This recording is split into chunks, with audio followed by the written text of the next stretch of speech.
और यही रामराज्य की अवधारणा है।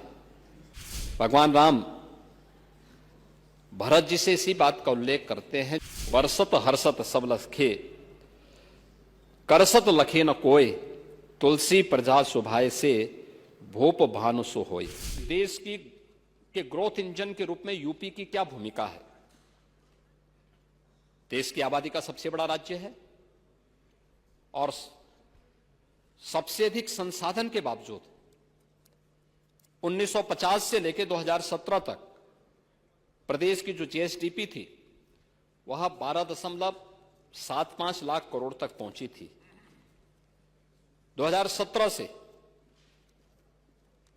जब उत्तर प्रदेश की जनता जनार्दन ने प्रधानमंत्री मोदी जी के नीतियों पर विश्वास किया और इन 8 वर्षों में हम लोग प्रदेश की जीएसडीपी को इस 24-25 का जो वित्तीय वर्ष चल रहा है, मार्च 2025 तक 12.75 करोड़ रुपए से बढ़ाकर के 27.71 लाख करोड़ यानी दोगुने से ज्यादा पहुंचाने में हम लोग इसको सफल हो रहे हैं।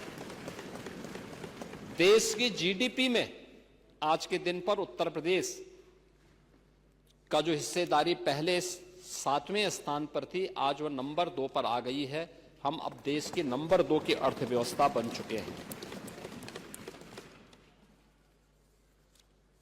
देश के अंदर जीडीपी की जो वृद्धि दर है वह 9.6% है, जबकि उत्तर प्रदेश की वृद्धि दर 23-24 में अगर देखें तो 11.6% है। एक सरप्लस स्टेट के रूप में उत्तर प्रदेश आगे बढ़ा है।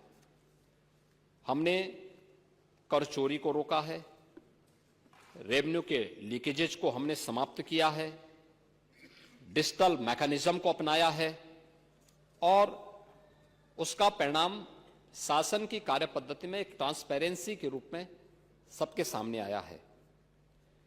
हमने एक एक पैसे का उपयोग उत्तर प्रदेश के विकास के लिए और गरीबों के कल्याण के लिए उस पैसे का उपयोग किया है। प्रदेश में 8 वर्ष में हमने एक भी टैक्स नहीं लगाया है। आपने इस बात को देखा होगा, जब हम टैक्स की बात कर रहे थे तो मुझे बताते हुए प्रसन्नता है कि पिछले 8 वर्ष में हमने पर कैपिटा इनकम को बढ़ाया है, प्रदेश की जीएसडीपी को बढ़ाने, दोगुना से अधिक करने में सफलता प्राप्त की है और यह पिछले 8 वर्ष में विकास के पायदान पर या हर एक सेक्टर में उत्तर प्रदेश को एक नई ऊंचाई तक पहुंचाने के साथ हम लोगों ने प्रदेश के अंदर जो कुछ भी किया है बिना किसी टैक्स बढ़ाए हुए, यानी प्रदेश में डीजल पेट्रोल की दरें देश में सबसे कम है, प्रदेश में वैट की दर भी सबसे कम है और इस सब के बावजूद उत्तर प्रदेश एक रेवेन्यू सरप्लस स्टेट है और यही रामराज्य की अवधारणा है। भगवान राम भरत जी से इसी बात का उल्लेख करते हैं जब उन्होंने इस बारे में चर्चा की, उनसे कहा कि वे बरसत हर्षत सब लखे, करसत लखे न कोय, तुलसी प्रजा सुभाए से, भूप भानु सो होय। यानी श्री राम जी भरत जी से कहते हैं कि हमें प्रजा से कर ऐसा लेना चाहिए जैसे सूर्य लेता है, जैसे सूर्य समुद्र, नदी, तालाब से पानी लेता है लेकिन किसी को पता ही नहीं चलता, परंतु जब वह बादल के रूप में जरूरत की जगहों पर बरसता है तो सबको पता चलता है, खासकर तब जब जरूरत की जगह पर बरसता है और सभी खुश हो जाते हैं। इसी प्रकार सरकार को कर इस तरह से लेना चाहिए कि किसी को पता न चले, पीड़ा न हो, लेकिन जब उसी टैक्स का इस्तेमाल जनता के हित में खर्च हो, जैसे हम लोग कर रहे हैं, expressway, highway, inter state connectivity, medical college, smart city, school, colleges, universities, hospitals, तो जनता का कल्याण होता है, विकास इससे होता है और हमारी सरकार इसी भाव के साथ, राम राज्य की इसी भाव के साथ कार्य कर रही है, जिसका उदाहरण मैंने आपके सामने यहां पर प्रस्तुत किया है। वन डिस्ट्रिक्ट वन माफिया आपने पैदा किया था, आज माफिया नहीं है, दूर की कौड़ी हो चुकी है।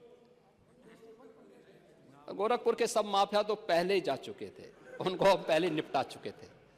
बाकी जो बचे खुचे थे उन सबको हम लोगों ने उनकी गति को पहुंचा दिया है। और हम लोगों का प्रयास था कि राम मंदिर बनने के पहले राम नाम सत्य है इन सब का हो जाए, लेकिन जो बचे थे समय के अंतराल में सब कुछ हो गया है। और आज मुझे बताते हुए प्रसन्नता है महोदय कि ये सब हम करने में सफल हुए हैं। पुलिस के रिफॉर्म हमने जो किए, पुलिस की सुविधाओं में जो बढ़ोतरी की, उनकी ट्रेनिंग को बेहतर की,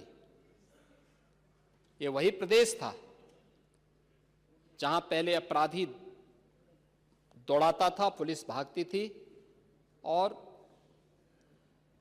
पीछे अपराधी या माफिया उनको दौड़ाता था। माफिया के सामने सारे के प्रोटोकॉल फेल हो जाते थे।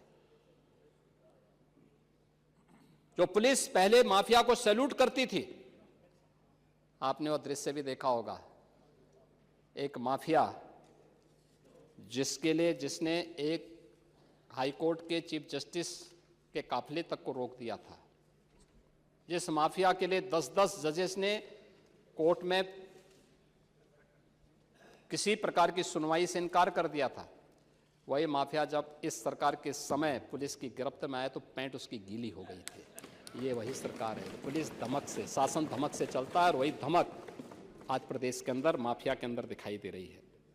और उसका परिणाम भी हमारे सामने है कि हम लोगों ने इसके लिए जो प्रयास सरकार के स्तर पर हुए हैं वह सभी उसके सामने है।